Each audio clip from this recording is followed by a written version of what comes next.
नमस्कार। आज का हमारा विषय है, एक सब्सक्राइबर ने पूछा है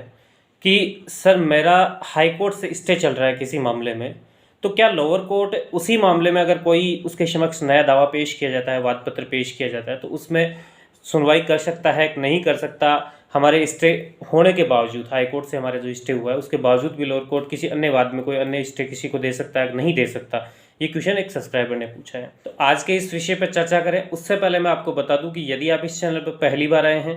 और आपने अभी तक इस चैनल को सब्सक्राइब नहीं किया है, तो आपसे मेरा निवेदन होगा कि आप इस चैनल को सब्सक्राइब कर लें। साथ ही आप बेल आइकन भी अवश्य दबा लें ताकि आपको मिलती रहे मेरे प्रत्येक वीडियो की जानकारी। अब हम बात करते हैं, सबसे पहले हम ये जान लेते हैं कि जब किसी व्यक्ति के किसी संपत्ति संबंधी कोई अधिकार हो, वो प्रभावित हो रहे हो, बाधित हो रहे हो, तो वह व्यक्ति कोर्ट के समक्ष जाता है, सिविल कोर्ट में एक वाद पत्र पेश करता है, सूट पेश करता है, सिविल सूट दावा कोर्ट के समक्ष पेश करता है। और जब कोर्ट में उसके समक्ष कोर्ट के समक्ष पेश कर रहा है, उसी समय उसके साथ एक अस्थायी निषेधाज्ञा का प्रार्थना पत्र भी पेश किया जाता है, टीआई, टेम्पररी इंजंक्शन, उसके साथ पेश हो गई। अब जैसे ही वो पेश की जाती है, पार्टियों को समन इश्यू हो जाते हैं, पार्टी उपस्थित होती है और कई बार ये देखा जाता है कि एंट्रीम स्टे कोर्ट दे देता है टीआई के अंदर, अस्थायी निषेधाज्ञा जो प्रार्थना पत्र लगा उसमें। फिर उसके बाद टीआई पे अगर जवाब आके टीआई पे बहस हो जाती है, तो फिर कई बार कोर्ट ये पाबंद कर देता है पार्टियों को, दोनों पार्टियों को, कि वाद में जो भी विवादग्रस्त संपत्ति है उसकी आप यथास्थिति बनाए रखें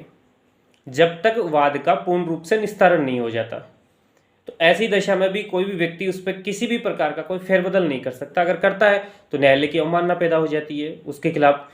उस न्यायालय की अवमानना के तहत कार्यवाही की जा सकती है अगर आप न्यायालय को अवगत करवाते हैं। अब बात ये आती है कि अगर मान लो आपने सिविल कोर्ट में कोई भी दावा पेश किया, सिविल सूट पेश किया और आपको स्टे नहीं मिला, आप चले गए उसके हायर कोर्ट में, ऐसे करके आप हाई कोर्ट तक पहुंच गए और हाई कोर्ट ने उस मामले में स्टे दे दिया।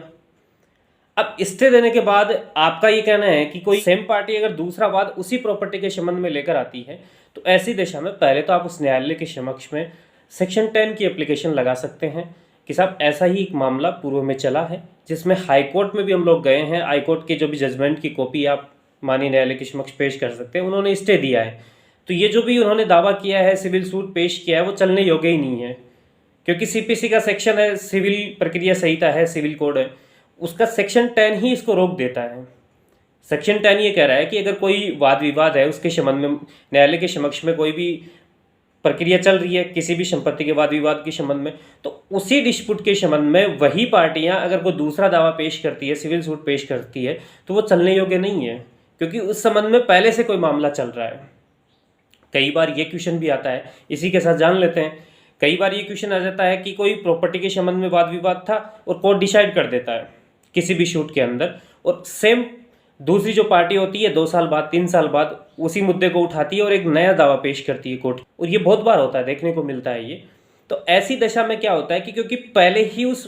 डिस्प्यूट के संबंध में जो भी प्रॉपर्टी है उसके संबंध में सिविल कोर्ट का आदेश है, डिग्री दे दी है कोर्ट ने, तो ऐसी दशा में आप सेक्शन 11 की एप्लीकेशन लगाएंगे, रेस जुडिकेटा जिसे बोलते हैं सेक्शन 11 में, पूर्व न्याय,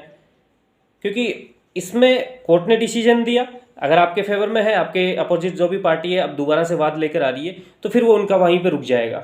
क्योंकि वो दोबारा से वाद नहीं ला सकते, वाद खारिज हो जाएगा उनका कोर्ट में। सेम कंडीशन सेक्शन 10 में है। सेक्शन 10 और 11 में इतना ही फर्क है सीपीसी के में कि सेक्शन 10 तो ये कह रहा है कि उसी संबंध में भी तो वाद विचाराधीन है, जो प्रॉपर्टी डिस्प्यूट है, सेम पार्टीज है, और उस संबंध में माननीय न्यायालय के समक्ष, जो कोई भी न्यायालय हो सकता है, उसके समक्ष में कोई वाद विचाराधीन चल रहा है। जबकि सेक्शन 11 ये कह रहा है कि वाद ऑलरेडी डिसाइडेड हो चुका है उन्हीं पार्टियों के बीच में, जो पार्टियां कोर्ट में आ रही हैं, जो डिस्प्यूट है उसी डिस्प्यूट के संबंध में, सेम डिस्प्यूट और सेम पार्टीज, या उनमें से कोई भी एक पार्टी जा रही है।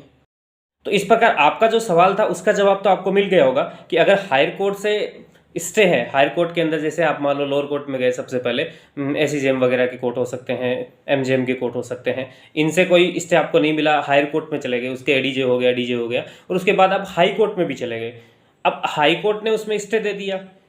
उस संबंध में नया वाद अगर पेश किया जाता है तो आप कॉपी पेस्ट कर दें कि साहब ऐसा ऐसा एक वाद चल रहा है हमारे बीच में, विवाद का विषय है, सेम पॉइंट है उसमें। अब ऐसी दशा में वो रोक दिया जाएगा, खारिज कर दिया जाएगा कोर्ट के द्वारा। वैलिडिटी तो उसकी है नहीं, कुछ भी वैध है नहीं वो। रही बात ये आती है कई बार सामने कि नया वाद तो पेश नहीं कर सकते अपन, सेम डिस्प्यूट है उसके संबंध में, अगर डिसीजन हो चुका है, डिग्री हो चुकी है, सेम डिस्प्यूट सेम पार्टीज के बीच में, तो नया वाद अपन पेश नहीं कर सकते कोई भी व्यक्ति, चाहे वादी हो प्रतिवादी हो, कोई भी, मतलब हर एक व्यक्ति के ऊपर लागू है। अगर कोई डिफेंस में आ रहा है तो वो भी ये चीज़ कहेगा, वादी है तो उसको भी ये ध्यान रखने योग्य चीज़ है कि भाई अगर पहले से कोई मामला डिसाइड हो चुका है तो नया वाद पेश नहीं किया जा सकता सेम पॉइंट ऑफ व्यू के ऊपर। अगर प्रॉपर्टी जो डिस्प्यूट है वो अलग है, पार्टी सेम होने से कोई फर्क नहीं पड़ता, लेकिन डिस्प्यूट तो अलग होना चाहिए। सेम डिस्प्यूट को लेकर सेम पार्टीज के मध्य अलग अलग दावे पेश नहीं किए जा सकते। तो इन चीज़ों को आप जान लीजिए तो निश्चित तौर पर। तो उम्मीद करता हूँ आज का ये वीडियो आपको एक बहुत ही महत्वपूर्ण जानकारी देने में सफल रहा होगा। देखिए सेक्शन 10 और सेक्शन 11 को बिल्कुल शॉर्ट में आज हमने जाना है। भविष्य में एक डिटेल में वीडियो लेकर आऊँगा जिसमें सेक्शन 10 होगा और सेक्शन 11, इन दो सेक्शनों पे बात करेंगे अपन, और पॉइंट ऑफ व्यू के हिसाब से करेंगे। तो उम्मीद करता हूँ आज का ये वीडियो आपको बहुत ही पसंद आया होगा, और अगर आप चाहते हैं किसी विषय पर मुझसे वीडियो बनवाना तो आप मुझे कॉमेंट में लिखें, मैं निश्चित तौर पर आपके विषय पर वीडियो बनाऊँगा।